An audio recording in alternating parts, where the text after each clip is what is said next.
Friends, good morning. Praise the Lord. இன்றைக்கி திருமண நாள், பிறந்த நாள் கொண்டாடுற எல்லா நண்பர்களுக்கும் என்னுடைய வாழ்த்துக்கள். அது மட்டும் இல்லை, இன்றைக்கி எல்லோரும் சந்தோஷமான நாளாக மாறட்டும். எல்லோரும் சந்தோஷமாக இருப்போம். ஃப்ரெண்ட், எங்கள் வீடு சுற்றி நான் இருக்கிறது ஃப்ளாட் வீட்டில் இருக்கேன் ஃப்ரெண்ட். ஆனால் எங்கள் வீடு சுற்றி எல்லாம் வீடு கொஞ்சம் ரிப்பேர் பண்ணிகிட்டு இருக்காங்க. கொஞ்சம் சத்தமாக இருக்குது, மன்னிச்சிருங்க. வாங்க இன்றைக்குள்ளே சமையல் பார்க்கலாம் என்னதுன்னு. இங்கே வெண்டைக்காய் எடுத்து வச்சுருக்கேன், முருங்கைக்காய், கத்திரிக்காய், அப்புறம் தக்காளிக்காய், அப்புறம் 2 ஊசி மிளகாய் வச்சுருக்கேன். அப்படிக்கே வந்தீங்கன்னா இங்கே என்னது பார்த்தீங்கன்னா, தண்ணியில் 2-3 பட்டை மிளகாய் பாலப்புளி போட்டு வச்சுருக்கிறேன் தண்ணியில். இங்கே என்ன இருக்காங்கன்னா, இஞ்சி, பூண்டு, வெங்காயம், மஞ்சள் கொஞ்சம் குறைன்னு அரைச்சி வச்சுருக்கிறேன். இங்கே என்னதுன்னா, வாழைக்காய் ஸ்லைஸ் பண்ணி வச்சுருக்கிறேன். இங்கே பாருங்கள், எண்ணெயில் என்ன இருக்காங்கன்னா, வெந்தயம், உப்பு, கடுகு தாளிப்பு இருக்காங்க. இப்போ இவங்க கூட இவங்களை சேர்த்துக்கலாம். அரைச்சி வச்சுருக்கிற வெங்காயம் பூண்டுலாம் சேர்த்துக்கலாம். இவங்க வதங்கி வரட்டும் ஃப்ரெண்ட். பாருங்கங்க, இப்போ முருங்கைக்காயும் கத்திரிக்காயும் போட்டு வேக வச்சுக்கிட்டு இருக்கிறேன். இங்கே பாருங்கங்க, இங்கே என்னென்ன எடுத்து வச்சுருக்கேன்னா, வெங்காயம், பட்டை மிளகாய், கொஞ்சம் உப்பு, நெத்திலி வச்சுருக்கேங்க. இங்கே நான் முருங்கைக்கீரை பரட்டிக்கிறேங்க. பாருங்கங்க, இப்போ என்ன போட்டிருக்கேன்னா, மிளகாய்த்தூள் இந்த கரண்டியில் மிளகாய்த்தூள் 2 போட்டிருக்கேங்க. பாருங்கங்க, 2 மிளகாய்த்தூள் போட்டு புளி தண்ணி வச்சுருந்தேன் இல்லைங்க, அந்த பழப்புளி அவங்க எல்லாத்தையும் ஒட்டுக்கா சேர்த்துருக்கேங்க. இப்போ இவங்க எல்லாம் நல்லா கொதித்து வரட்டுங்க. இங்கே பாருங்கள், நம்ம முருங்கைக்கீரை நல்லா வெந்துட்டாங்க. எடுத்துகிட்டு அடுத்த ரெசிபிக்கு போகலாம். பாருங்கள், புளி மிளகாயெல்லாம் போட்டு நல்லா வெந்து வந்துட்டாங்க. நான் வெண்டைக்காய் கொஞ்சம் சேர்த்துருக்கேங்க, டொமேட்டோ சேர்த்துருக்கேன். இவங்கெல்லாம் நல்லா வெந்து வந்துட்டாங்க. இப்போ இவங்க கூட நான் என்ன செய்ய போகிறேன்னா, இப்போ நம்ம மீனை சேர்த்துக்கலாம். இன்றைக்கி நான் பவால் மீன் தாங்க எடுத்திருக்கேன். அவங்கள தான் இன்றைக்கி சேர்த்துக்க போகிறேன்.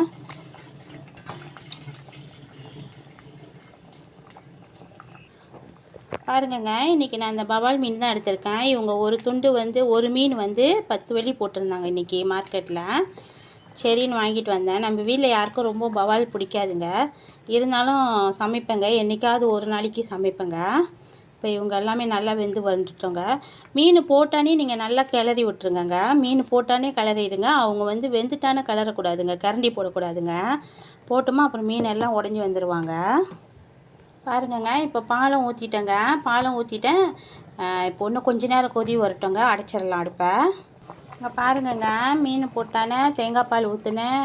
தேங்காய் பால் ஊற்றிட்டு மல்லி போட்டிருக்கேன், கருப்பிலை போட்டிருக்கேன். இங்கே மேலே எண்ணெயாக இருக்காங்க பாருங்கள். இவங்க நல்லெண்ணெய் ஊற்றிருக்காங்க லேசாக. இன்றைக்கி இவ்வளோதாங்க. இவங்களை கிளறக்கூடாதுங்க. கிளறுனா இது பவால் மீன் இல்லைங்க, ரொம்ப சாஃப்டாக இருப்பாங்க. அதனால் அவங்களாம் உடஞ்சிருவாங்க. இங்கே பாருங்கள், இங்கே என்ன எடுத்து வச்சுருக்கேன்னா, கருப்பிலை, கொஞ்சம் உப்பு, கொஞ்சம் கடுகு தாளிப்பு, கொஞ்சம் மிளகாய் தூள் எடுத்து வச்சுருக்கேங்க. சின்ன ஸ்பூனில் கொஞ்சமாங்க. இங்கே என்ன இருக்காங்கன்னா, வெங்காயம், கேரட், அப்புறம் ஒரு பட்டை மிளகாய் இருக்காங்க. இவங்க என்னதுன்னு உங்களுக்கு தெரியுமாங்க? இவங்க பேர் கடலை சொல்லுவாங்க. இவங்க ப்ரோட்டீன் கூட இருப்பாங்கங்க. இவங்க பேர் மறந்துட்டேன். இந்த கடலை போட்டு இப்போ அவங்களெல்லாம் வறுத்து எடுத்துக்கலாம். இங்கே பாருங்கங்க, இவங்கள நல்லா வதக்கி எடுத்துட்டோங்க இந்த கச்சானை. உங்களுக்கு ஒரு விஷயம் தெரியுமாங்க? என் மகள்கிட்ட கேட்டேன், இவங்க பேர் என்னதும்மான்னு கேட்டேன். அப்போ அவங்க சொன்னாங்க, இவங்க பேர் கோயில் கச்சாமான்னு சொன்னாங்க. கோவில் கச்சான்னு சொன்னாங்க.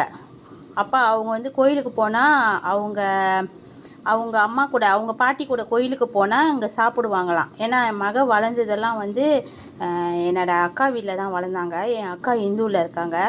அப்போ அவங்க கோயிலுக்கு போனால் அவங்க சாப்பிடுவாங்களாம். பாருங்கங்க, இவங்களை நம்ம சும்மா வீட்டில் செஞ்சு சாப்பிட்ணுங்க. கறியாக்கி சாப்பிட்லாம், இந்த மாதிரி பெரட்டல் செஞ்சு சாப்பிட்லாம். அப்புறம் இவங்களை போட்டு ஒரு குருமா செய்வாங்க, அந்த மாதிரி கூட செஞ்சு சாப்பிட்லாங்க. இவங்க ரொம்ப நல்லதுங்க. இவங்கள்ட்ட ரொம்ப ப்ரோட்டீன் இருக்காங்க. நான் கேரட் வேறு போட்டிருக்கேன், கண்ணுக்கு ரொம்ப நல்லது.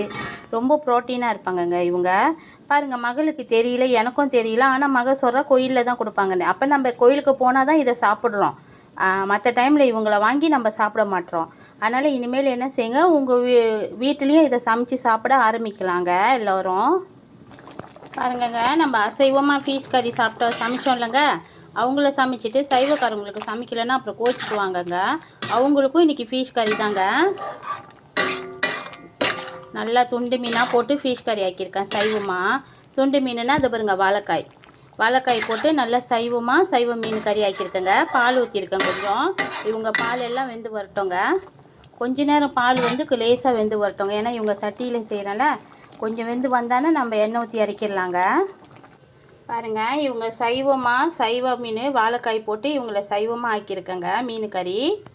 ஃப்ரெண்ட் அதே மெத்தடில் தான் ஆக்கியிருக்கேன், ஆனால் சைவமாக ஆக்கியிருக்கேன். அசைவம் ஆக்குனால அவங்க வந்து மீன் போடாத மீனுக்கு பாதி கறி எடுத்துட்டு மீன் போட்டுட்டு அப்புறம் பாதி கறி எடுத்த கறியில் வந்து இவங்கள வந்து வாழைக்காய் வெண்டைக்காய் எல்லாம் போட்டு சைவமாக ஆக்கியிருக்கேங்க பால்லாம் ஊற்றி. இங்கே பாருங்கள், நம்ம கச்சான் வந்து நான் பெரட்டியிருக்கேங்க சைவக்காரவங்களுக்கு. இங்கே பாருங்கள், நம்ம சைவ பவால் மீன் கறிங்க எவ்வளோ சூப்பராக இருக்காங்கன்னு பாருங்கள். இங்கே என்னதுன்னா முருங்கைக்கீரை வந்து தேங்காய் பூ போட்டு பெரட்டியிருக்கேங்க.